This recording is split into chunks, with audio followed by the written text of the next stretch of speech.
Good morning. Good morning. Can I help you? Yes, I'd like to join the library. We're new to the district, you see. Certainly. Well, all we need is some sort of identification with your name and address on it. Oh dear. We just moved, you see, and everything has my old address. Driving license, perhaps? No, I don't drive. Your husband's would do. Yes, but his license will still have the old address on it. Perhaps you have a letter addressed to you at your new house. No, I'm afraid not. We've only been there a few days, you see, and no one's written to us yet. What about your bank book? That's just the same. Oh dear, and I did want to get some books out this weekend. We're going on holiday to relax after the move, you see, and I wanted to take something with me to read. Well, I'm sorry, but we can't possibly issue tickets without some form of identification. What about your passport? What? Oh, yes, how silly of me. I've just got a new one, and it does have our new address. I've just been to book our air ticket, so I have it on me. Well, that's all right. Your ticket will be ready soon. Okay, how many books am I allowed to take out? You can take 4 books out at a time, and you can also get 2 tickets to take out 3 magazines or periodicals. Newspapers, I'm afraid, can't be taken out. Oh, that's fine. Do you have a record library? Some libraries do, I know. Yes, we do. You have to pay a deposit of $5 in case you damage them, but that entitles you to take out 2 records at a time. That's good. Could you show me where your history and biography sections are, please? Yes, just over there to your right. If there's any particular book you want, you can look it up in the catalogue, which you'll find just around the corner. You can also find a touchscreen information service on level 2. Thank you. Oh, and how long am I allowed to keep the books for? Well, the normal loan period is 3 weeks, with 2 weeks extension. Oh dear. We're going away for 4 weeks. Can I renew them now? I'm afraid not. You must do that at the end of 3 weeks. I see. Thank you very much.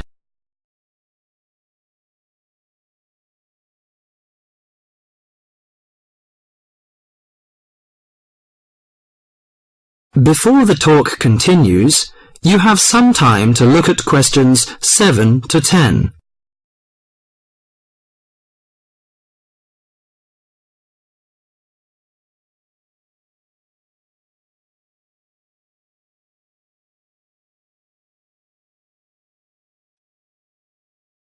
Now listen to the talk and answer the questions 7 to 10.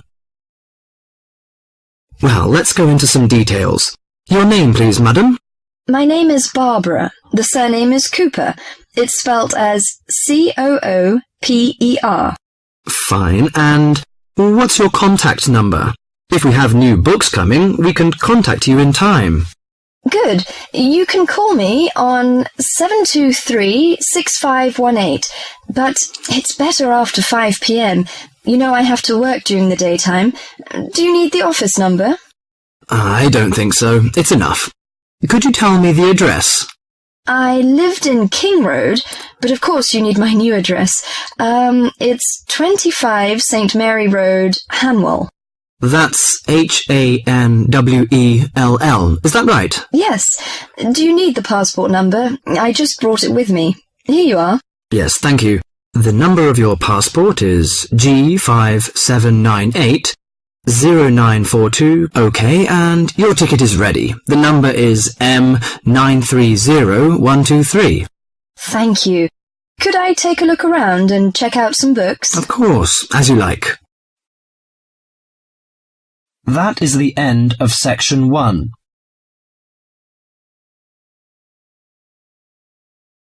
You now have half a minute to check your answers.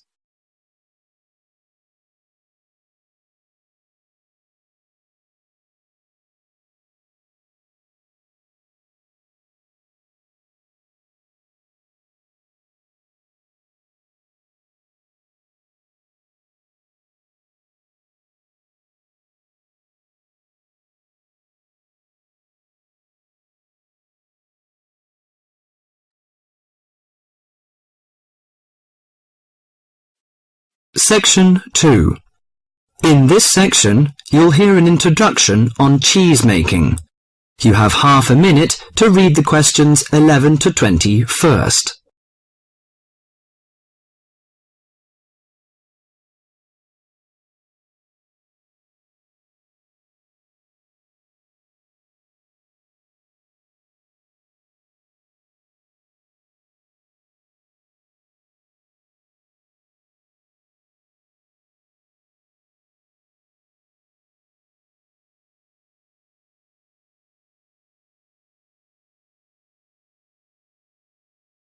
Now listen to the monologue carefully and answer questions 11 to 20. Cheese is one of those foods that we tend to take for granted as always having been with us, and it's odd to think that someone somewhere must have discovered the process to make cheeses. That takes place today. In the studio to tell us all about it is Monica Maxwell. Today, we all know that the process of making cheeses takes place when microorganisms get into milk and bring about changes in its physical and biochemical structure. Well, obviously, we don't know who discovered the process, but it's thought that it came from Southwest Asia about 8,000 years ago. In the early time, there were mainly two types of cheeses. One of them was rather tasteless and bland, in the case of the so-called fresh cheeses, which are eaten immediately after the milk has coagulated. And another one was rough-tasting and salty, in the case of the ripened cheeses, which are made by adding salt to the soft fresh cheese and allowing other biochemical processes to continue so that a stronger taste and a more solid texture resulted. The ancient Romans changed all that. They were great pioneers in the art of cheese-making, and the different varieties of cheese they invented and the techniques for producing them spread with them to the countries they invaded. This spread of new techniques took place between about 60 BC and 300 AD. You can still trace their influence in the English word cheese, which comes ultimately from the Latin word Caseus, that's C-A-S-E-U-S. At this stage in history, people weren't aware in a scientific way of the role of different microorganisms and enzymes in producing different types of cheese, but they knew from experience that cheese's tastes were relevant to something. If you kept your milk or your pre-cheese mixture at a certain temperature or in a certain environment, things would turn out in a certain way. In the 19th century, with the increasing knowledge about microorganism, there came the next great step forward in cheese making. Once it was known exactly which microorganism was involved in the different stages of producing a cheese and how the presence of different microorganisms affected the taste, it was possible to introduce them deliberately and to industrialize the process. Nowadays, cheese is made on a large scale in factories, although the small producer working from his dairy farm continued to exist and still exists today. Cheesemaking moved very much into the world of technology and industrial processes, although because the aim is still to produce something that people like to eat, there's still an important role for human judgment. People still go round tasting the young cheese at different stages to see how it's getting on, and may add a bit of this or that to improve the final taste. Whatever the scale of production, there is still room for the development of art alongside the technology. That is the end of section 2.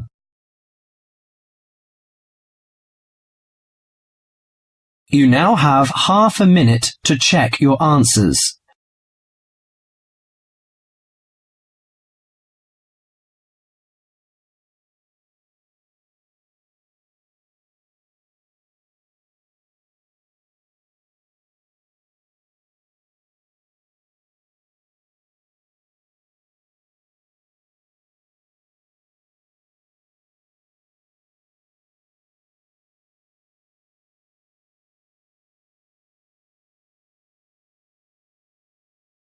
Section 3.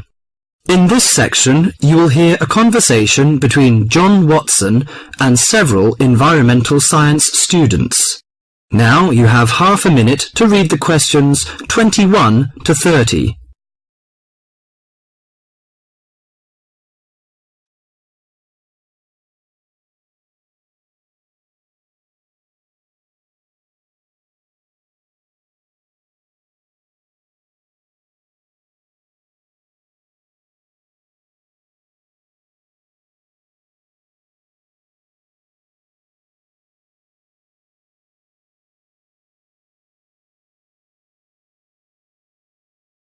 Now listen to the conversation and answer questions 21 to 30.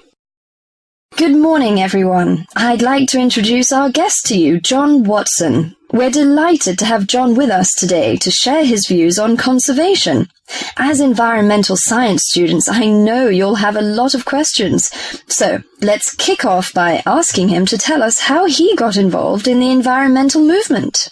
Thank you, Deborah. It's nice to be here. When I was 7 years old, back in the 1940s, my father bought 200 acres of land on the central coast of New South Wales in eastern Australia. The marvellous thing about it was that it was virgin bush. In other words, completely natural. But this kind of country doesn't exist anymore. Oh, what do you mean by that? Well, let me explain. We went to live there when I was 10. When I was 12, the foxes and cats appeared. And by the time I was 14, there were no native animals left. You mean that within 4 years, all the native animals had gone? That's exactly what I mean. But it took a while for people to realize what was going on. So, you're saying that it was the cat and the fox that killed off the native animals? Absolutely right. But back in the 1970s, people didn't realize it. Even though Australia was losing wildlife faster than the rest of the world combined, people were blaming the farmers and miners, but not their lovely little pussycats. The domestic cats you're talking about? Exactly. And what's more, they didn't want to know. Can you tell us how you set about proving your theory that it was feral cats and foxes which were killing native animals? Well, I moved to South Australia specifically to set up a wildlife sanctuary there. Why South Australia in particular? I chose South Australia because it was the only state where it was still legal for me to fence off an area and put back locally extinct animals. That was very far-sighted of them, wasn't it? Well, not exactly. They just hadn't got around to making it illegal, though they soon tried to once they realized what I was doing. Did you ever get into trouble for your actions? Yes, once or twice. In 1976, they put me in jail for cutting down some pine trees to allow me to build a fence to keep out the cats and foxes. How did you get out of that situation? Well, I signed an agreement saying that I wouldn't go on building the sanctuary, but then I just kept on building it. That was very brave of you. Well, I figured that I had signed under duress, so I didn't feel bound by it. The sanctuary was completed in 1983 and opened to the public in 1985, and within a year it was overrun with native animals. There are other ways of protecting endangered animals, though, aren't there? You can raise public awareness through research and educational programs. Well, I don't have much time for that. Unfortunately, today we measure success in science, not by your results, but by how much funding you get. What you've done is obviously admirable. But don't you think there's an argument for letting nature take its course? I mean, don't you think cats and foxes have a right to live too? Well, no, not really. They were introduced to this country, but they don't belong here. But aren't you trying to turn back the clock? These other animals are here now. What is so important to you about native species that justifies killing any number of alien ones? I believe that evolution gave us a paradise, and that we will lose everything unless we understand the need for balance. But really, at the end of the day, it's just a belief. It's just a feeling. That is the end of section 3. You now have half a minute to check your answers.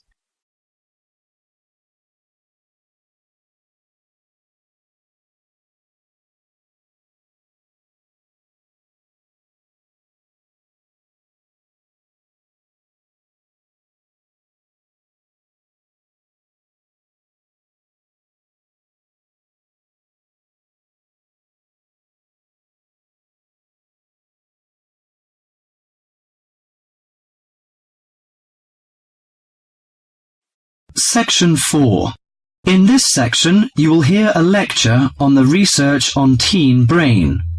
Now you have half a minute to read the questions 31 to 40.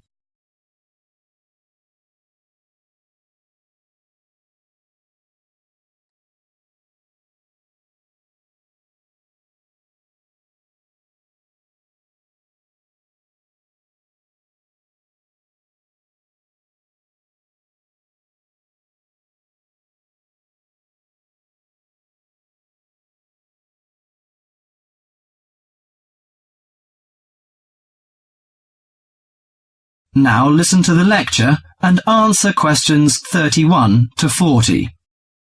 Today our guest is Joseph Parks, Medical Director for the Botany Department of Mental Health. He's going to give a lecture about the research on teenage brain. Good morning, everyone. Today I'm going to introduce the new research about adolescent mind, the teenage brain. How much do you know about that? Do you believe in brain scanning? Do you think we can judge whether a teen is normal or mentally ill? Or it's just another immature test? The new research shows a teen brain is in the middle of disordered changes. Those changes, scientists now believe, are so significant that they may reveal the mysteries of mental illness, explaining why some teens commit suicide, why others harm their classmates, and why some emerge later in life with mental disorders. The research looks forward to a day when teens could be tested for suicidal depression as easily as they are for heart disease. But there are signs that society and parents in particular would reject such a tool. Many parents question the validity of a mental health diagnosis. They fear that their children will be falsely tagged with a mark that he or she is abnormal. At the center of the debate is the teen brain, its confusing architecture and the difficult question of what's typical in a teen and what's not.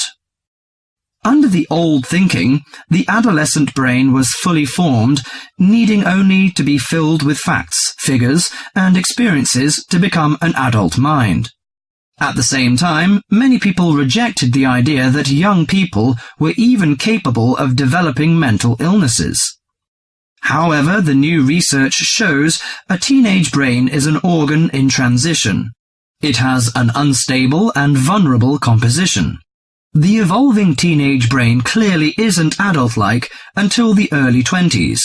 If teens act young and stupid, it may be because brain areas that govern rational thought are not mature yet. All that is fine when the brain develops normally. But if the teen brain fails to successfully reinvent itself as an adult brain, mental illness may happen. Researchers increasingly believe if that process stops for some reason, teens are likely to develop mental illness. Early warning signs might be disregarded, as adults may think them the typical teen behaviors. Perhaps the chief hope of the new research is that it could make a difference for teenagers suffering from mental disorder and major depression. These can lead to suicide, which for years has been the leading cause of death for teens. Until recently, scientists couldn't peer into living brains to look for changes associated with normal development or mental diseases. That is beginning to change as researchers develop ever more sensitive brain scanners. However, the composite pictures are somewhat misleading. A snapshot of an individual brain may fall somewhere between normal and mentally ill. For now, psychiatrists and psychologists must still rely on interviews and observations of children's behavior to diagnose mental illness. That is the end of section 4.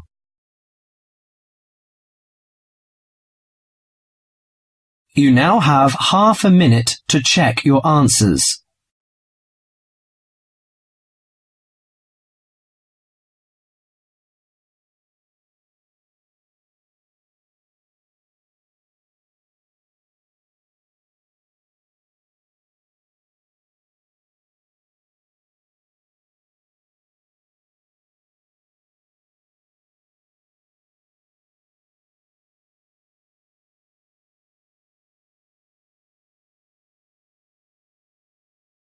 That is the end of the listening test.